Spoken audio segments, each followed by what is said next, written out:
ताज़ा तरीन वीडियोज़ के लिए हमारा चैनल सब्सक्राइब कीजिए और बेल आइकॉन पर भी क्लिक करें ताकि हर वीडियो आपको मिले सबसे पहले।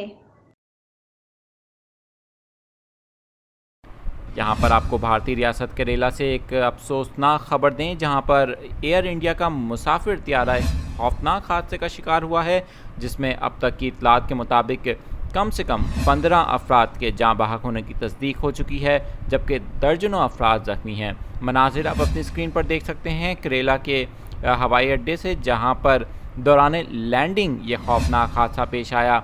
इस हादसे में 15 अफराद के जाँ बहक होने की अब तक तस्दीक की जा चुकी है। आपको बताते चलें कि भारत की सिविल एविएशन वजारत का कहना है कि एयर इंडिया का बोइंग 737 त्यारा दुबई से कैलीकट पहुंचा, जिस वक्त बारिश हो रही थी और दौरान लैंडिंग ये हादसा पेश आया। खौफनाक हादसे में त्यारा 2 टुकड़े हो गया और इस वक्त इस त्यारे के मलबे से उन अफराद को निकाला जा रहा है जो ज़ख्मी हैं, उनको रेस्क्यू किया जा रहा है। और बताया जा रहा है वहाँ पर बारिश का सिलसिला भी वक्फे से जारी है, जिससे इमदादी कार्रवाइयों में मुश्किलात का भी सामना करना पड़ रहा है। मनाजिर आप अपनी स्क्रीन पर देख सकते हैं। रियासत केरला में एयर इंडिया का त्यारा है जो हादसे का शिकार हुआ है। अब तक की जो इतलात हैं उसके मुताबिक 15 अफराद जाँ बहक हुए हैं, जबकि दर्जनों ज़ख्मी हो चुके हैं।